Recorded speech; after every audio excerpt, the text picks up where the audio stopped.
겨우내 막혔던 군산 제주의 오전 하늘길이 다시 열렸습니다. 항공 수요가 늘면서 새만금 국제공항 건설에도 힘이 실릴 것으로 보입니다. 수백억 원의 예산을 들인 남원 광안루원 한옥 숙박시설이 3년째 적자를 내고 있습니다. 모자란 운영비는 세금으로 메꾸고 있습니다. 고농도 미세먼지가 연일 기승을 부리자 먼지를 막아줄 차단형 버스 정류장을 늘려야 한다는 지적이 잇따르고 있습니다. 고준위 핵폐기물 처리 방안을 논의할 공론화위원회 출범이 지지부진한 가운데 고창 등 원전 주변 자치단체가 위원회에서 배제될 수 있다는 우려도 커지고 있습니다. 여러분 안녕하십니까? JTB 8시 뉴스입니다.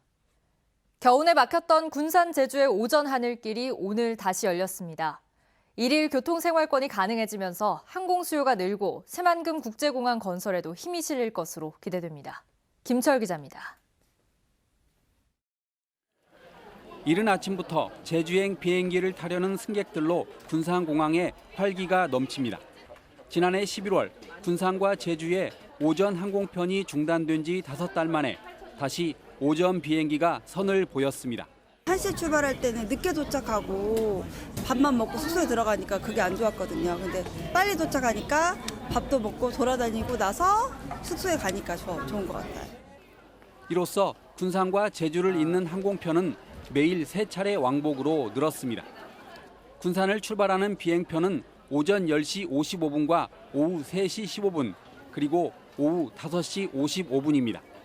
제주에서 출발 시간은 오전 9시 30분과 오후 1시 35분, 그리고 오후 4시 25분입니다. 오전에 군산에서 제주로 갔다가 오후에 군산으로 되돌아오는 일일 생활권도 가능해졌습니다. 올해는 지난해와 달리 겨울철 오전 비행기가 중단되지 않고 1년 내내 운항을 합니다. 이에 따라 항공 수요도 크게 늘 것으로 기대됩니다. 군산공항을 이용하는 이용객이 작년 29만 명에서 32만 명 정도로 증가될 것으로 예상이 됩니다. 항공 수요가 증가하면 새만금 국제공항 신설을 위한 타당성이 확보됩니다. 다시 선보인 군산과 제주의 오전 비행기 덕분에 군산공항이 활성화되고 새만금의 국제공항을 신설하는 작업도 탄력을 받을 것으로 보입니다. JTB 뉴스 김철우입니다. 남원의 대표 관광지인 광안루원 옆에 전통 한옥 숙박시설이 들어섰습니다. 200억 원에 가까운 예산이 들어갔는데 개관 3년이 지나도록 수익을 내기는커녕 시민들의 세금으로 운영비를 메꾸고 있습니다. 하원호 기자가 취재했습니다. 남원의 중심 광안루원 옆에 자리 잡은 한옥 11채. 국내 최고의 한옥 명장들이 시멘트 한 줌 섞지 않고 전통 방식으로 지은 한옥 숙박시설입니다. 남원시가 198억 원을 들여 3년 전 문을 열었는데 이랜드파크가 운영을 맡고 있습니다. 이 한옥 특유의 그 운치와 여유로움에 반하시고 실질적으로 저희 켄싱턴 20개 지점 중에 이 남원 예촌의 고객 만족도가 가장 높게 나오고 있습니다. 문제는 이 고급 한옥 숙박시설이 개관 3년이 지난 지금까지도 적자를 면치 못하고 있다는 점입니다. 운영 수입은 개관 첫 해 4억 3천만 원에서 2017년 8억 6천만 원, 지난해 9억 4천만 원을 올렸습니다. 하지만 남원시가 이랜드파크에 준 운영비는 2016년 4억 4천 6백만 원에서 11억 9천 9백만 원, 지난해 12억 7천만 원으로 누적 적자만 6억 8천만 원에 이릅니다. 수백억 예산을 들여 지은 숙박시설이 수익을 내기는커녕 운영비조차 벌지 못하자 남원시가 해마다 수억 원씩 세금을 들여 적자를 메꾸고 있는 셈입니다. 남원시는 그러나 한옥 자체가 관광 자원이고 숙박 관광객도 늘어 지역 경제에 도움이 된다는 입장입니다. 소비력 있는 관광객들이 연간 12,000명 정도 머무십니다. 이제 그분들이 지역에서 소비하시는 그런 경제 효과가 지역에 많이 도움을 줄 것으로 생각하고 있습니다. 막대한 예산이 들어간 한옥 숙박시설이 세금만 축내는 애물단지가 되지 않도록 효율적인 운영 방안이 필요합니다. JTB 뉴스 하원호입니다. 요즘처럼 미세먼지가 심한 날에 승강장에서 버스 기다리는 분들은 미세먼지에 그대로 노출될 수밖에 없습니다. 미세먼지를 막을 수 있는 차단형 승강장을 늘려야 한다는 지적이 나옵니다. 보도에 오정현 기자입니다. 전주시 인우동 한 버스 승강장입니다. 승강장은 비만 피할 수 있도록 돼 있기 때문에 버스 이용객들은 미세먼지에 노출된 채 버스를 기다리고 있습니다. 미세먼지 많을 때는 이런데 앉기도 싫죠. 먼지가 있으니까. 목도 칼칼하고 이렇게 서 있을 때도 그러고. 하지만 사방이 차단된 승강장은 미세먼지를 피하는 데 도움이 됩니다. 부안군의 경우 지난해부터 40곳의 버스 승강장을 차단형 승강장으로 조성했습니다. 추위뿐 아니라 미세먼지 방지 대책으로도 효과가 있다고 보고 더 확대할 계획입니다. 미세먼지도 예방할 수 있어 큰 호응을 얻고 있습니다. 이에 부안군에서는 연계 사업으로 바람막이 설치를 계속해서 시행해 나갈 계획이 있습니다. 전주시도 버스 이용객들이 추위를 피하도록 승강장에 설치한 방안 텐트를 60개에서 100개로 늘릴 계획입니다. 또 봄이 되면 방안 텐트를 철거했지만 올해는 미세먼지가 가라앉을 때까지 철거 시기를 늦추기로 했습니다. 방안 텐트는 겨울을 나기 위해서 한시적으로 설치하였습니다마는 미세먼지와 황사 등 차단 효과가 크기 때문에 철거 시기를 늦추고 있고요. 내년에는 더 확대해서 설치할 계획입니다. 미세먼지가 주민들의 생활에 큰 영향을 주는 만큼 불편을 최소화할 수 있도록 자치단체들의 적극적인 생활 밀착형 아이디어 개발이 요구되고 있습니다. JTB 뉴스 오정현입니다.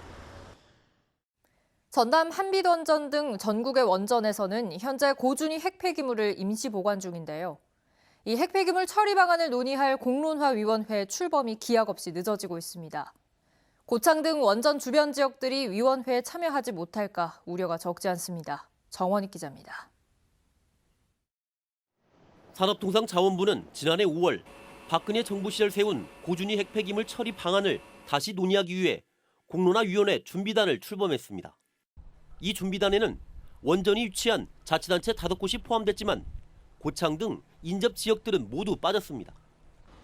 게다가 6개월 동안 공론화위원회에 참여할 지역 범위 등을 논의했지만 결정을 내리지 못한 채 지난해 11월 산자부로 공을 넘겼습니다. 산자부 역시 마찬가지입니다. 준비단이 못한 세부 내용을 결정해 올해 1월 말까지 공론화위원회를 출범하기로 했지만 지금까지 세월만 보내고 있습니다. 여러 가지 검토를 하고 있는 상황이라 뭐라 설명드리기는 좀 어렵고 일단 내용이 확정이 아직은 안 된 상태니까 전체적으로 다 확정이 아무것도 안 된 거죠. 이러다 보니 정부가 또다시 고창 등 원전 주변 자치단체들을 배제한 채 공론화위원회 출범을 밀어붙이는 것 아니냐는 우려가 적지 않습니다.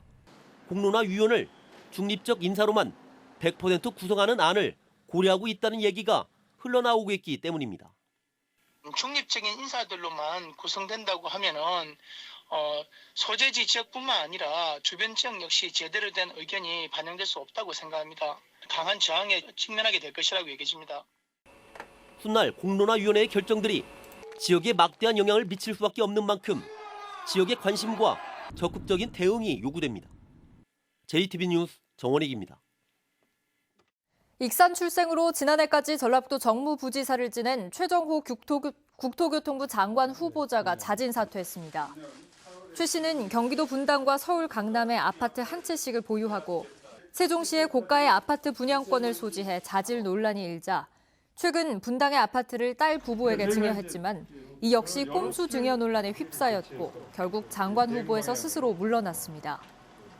전라북도는 정무부지사 출신의 최 후보자가 국토교통부 장관에 선임되면 새만금 개발에 탄력이 붙을 것으로 기대했던 터라 자진 사퇴를 내심 아쉬워하고 있습니다. 군산 고군산 군도에 대해 국가지질공원 인증이 추진됩니다. 군산시는 지질 자원이 풍부하고 경관이 뛰어난 말도의 습곡 구조와 방축도 독립문 바위, 문여도의 백악기 시대 유문암 등을 대상으로 오는 6월 환경부에 국가지질공원 인증을 신청할 계획이라고 밝혔습니다. 정부에 등록된 국가지질공원은 10곳으로 고군산 군도가 국가지질공원으로 등록되면 지질자원 보존과 관광 수요 창출이 가능할 것으로 기대하고 있습니다. 전주시와 완주군이 미래 성장 동력으로 떠오르는 수소 산업을 육성하기 위해 공동으로 종합계획을 수립하기로 했습니다. 전주시와 완주군은 오는 12월까지 수소 산업에 대한 추진 방향과 중장기 로드맵을 비롯해 구체적인 실행 계획을 수립할 방침이라고 밝혔습니다. 두 지자체는 실행 계획을 바탕으로 국토교통부가 추진하는 수소 기반 시범 도시에 응모할 사업 과제를 발굴할 계획입니다. 지역 방송을 위해 별도로 발전 기금을 설치하는 방안이 추진됩니다. 국회 이상민 의원은 방송계의 재정 상황이 악화되면서 지역 방송사는 이대로 가면 몰락할 위기에 놓여 있다며 기존 방송 발전 기금과는 별도로 지역 방송 발전 기금을 조성하기 위한 법안을 발의했습니다. 이상민 의원은 이 법안이 통과되면 지역 방송을 위한 연구 활동과 기술 개발, 인력 양성 등에 안정적으로 기금을 활용할 수 있어 경쟁력 향상에 도움이 될 것으로 내다봤습니다. 앞으로 각종 비리를 저지른 사립학교 교원에 대해서도 국공립학교 교원과 동일한 징계 기준이 적용됩니다. 교육부는 국회에서 사립학교법 일부 개정 법률안이 통과됨에 따라 사립학교의 교원 징계도 대통령령으로 정하는 국공립교원의 징계 기준을 따라야 한다고 밝혔습니다. 기존에는 사립학교 교원에 대한 징계 권한이 학교 법인에 있어서 사실상 제 식구 감싸기식의 징계가 이루어지는 등 형평성 논란이 제기되어 왔습니다. 내일은 대체로 막다가 낮 한때 북부 지역에 비가 내리겠습니다. 비의 양은 5mm 미만으로 많지 않겠습니다. 4월의 첫날인 내일은 전주의 아침 기온이 0도, 익산은 영하 2도로 오늘보다 2에서 5도가량 낮겠습니다. 한낮 기온은 전주 12도, 진안 8도로 조금 쌀쌀하겠습니다. 미세먼지 농도는 보통 수준을 유지하겠습니다. 당분간 쌀쌀한 날씨가 이어진 뒤 주 중반부터는 평년 기온을 회복하겠습니다.